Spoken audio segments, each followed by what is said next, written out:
Dur d'être un gros moche. C'est sûrement ce qu'aurait dit Ribéry s'il avait su parler français. Car oui, aujourd'hui, pour se détendre un peu, on va parler des gros laidrons, des tons, des pajojo, des faces de cul, bref, on va parler des moches. De Quasimodo à Elephant Man, de Igor Bogdanov à Grishka Bogdanov, les moches fascinent autant qu'ils répugnent.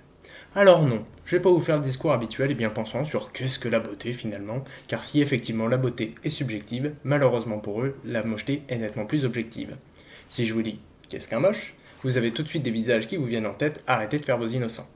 La question que moi je me suis posée est la suivante. Est-il plus difficile d'être moche au XXIe siècle?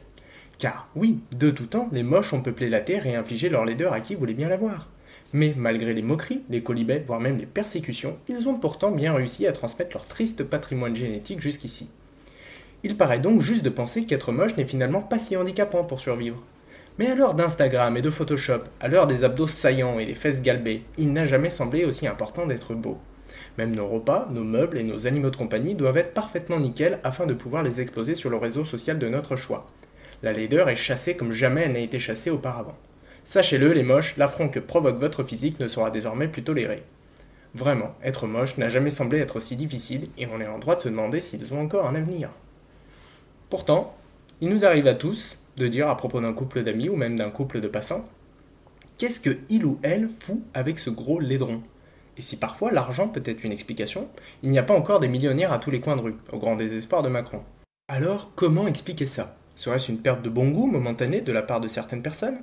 Un genre de folie passagère ou juste une pulsion tératophile? Pourquoi ne pas choisir mieux? Prenons-moi par exemple. Malgré un grand nez et une hygiène auriculaire discutable, je suis ce qu'on pourrait appeler un joli petit lot. Eh bien, croyez-le pas, j'ai pourtant du mal à pécho de la donzelle, comme on dit. Après avoir pas mal roulé ma bosse sur des sites de rencontres ou dans divers milieux sociaux, le constat était sans appel. Ça ne mordait pas à l'hameçon. J'ai travaillé mon charisme et mon sens du verbe pour arriver à ce niveau incroyable d'éloquence que vous pouvez constater aujourd'hui.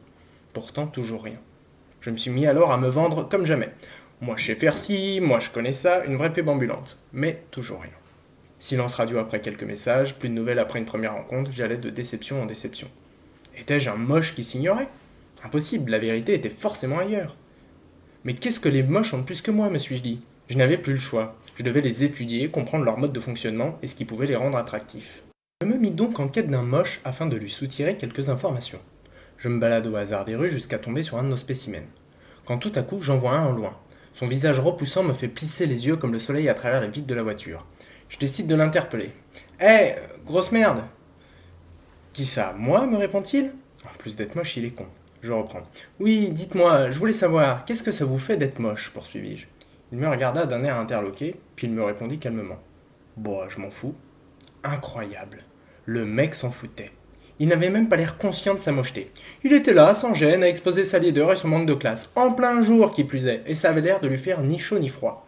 Un peu déconcerté par cet aplomb, je dois bien l'admettre, je repris tout de même. Ça ne vous fait rien d'imposer votre présence disgracieuse à des gens qui n'ont rien demandé?